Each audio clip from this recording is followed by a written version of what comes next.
Sementara Paulus menantikan mereka di Athena, sangat sedih hatinya karena ia melihat bahwa kota itu penuh dengan patung-patung berhala. Karena itu di rumah ibadat ia bertukar pikiran dengan orang-orang Yahudi dan orang-orang yang takut akan Allah, dan di pasar setiap hari dengan orang-orang yang dijumpainya di situ. Dan juga beberapa ahli pikir dari golongan Epikuros dan Stoa bersoal jawab dengan dia, dan ada yang berkata, "Apakah yang hendak dikatakan si Peleter ini?" Tetapi yang lain berkata, "Rupa-rupanya ia adalah pemberita ajaran dewa-dewa asing.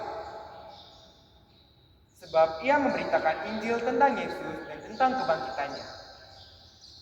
Lalu mereka membawanya menghadap sidang Areopagus dan mengatakan, "Bolehkah kami tahu ajaran baru mana yang kau ajarkan ini? Sebab engkau memperdengarkan kepada kami perkara-perkara yang aneh. Karena itu kami ingin tahu apakah artinya semua itu." Adapun orang-orang Athena dan orang-orang asing yang tinggal di situ tidak mempunyai waktu untuk sesuatu selain untuk mengatakan dan mendengar segala sesuatu yang baru. Paulus pergi berdiri di atas Areopagus dan berkata, "Hai orang-orang Athena, aku lihat bahwa dalam segala hal kamu sangat beribadah kepada dewa-dewa. Sebab ketika aku berjalan-jalan di kotamu dan melihat barang-barang pujaanmu, aku menjumpai juga sebuah mezbah dengan tulisan, 'Kepada Allah yang tidak dikenal.' Apa yang kamu sembah tanpa mengenalnya, itulah yang kuberikan kepada kamu.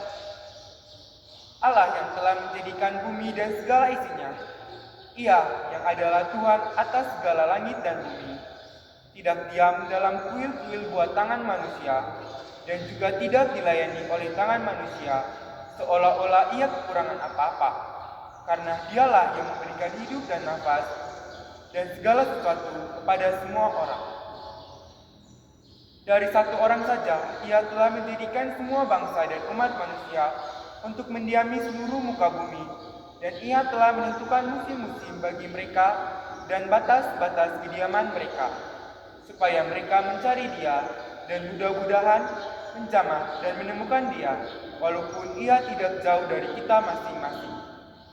Sebab di dalam Dia kita hidup, kita bergerak, kita ada, seperti yang telah juga dikatakan oleh pujangan-pujangan ini. Sebab kita ini dari keturunan Allah juga.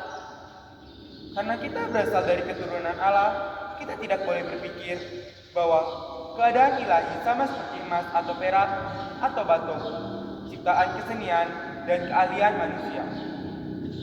Dengan tidak memandang lagi zaman kebodohan, maka sekarang Allah memberitakan kepada manusia bahwa di mana-mana semua mereka harus bertobat.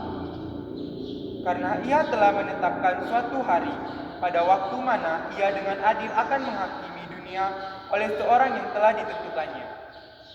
Sesudah Ia memberikan kepada semua orang suatu bukti tentang hal itu dengan membangkitkan Dia dari antara orang mati.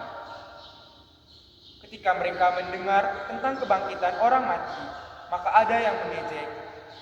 Dan yang lain berkata, "Lain kali saja kami mendengar engkau berbicara tentang hal itu." Lalu Paulus pergi meninggalkan mereka.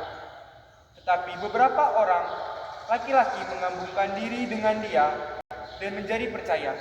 Di antaranya juga Dionysius, anggota majelis Areopagus, dan seorang perempuan bernama Damaris, dan juga orang-orang lain bersama-sama dengan mereka. Demikianlah sabda Tuhan.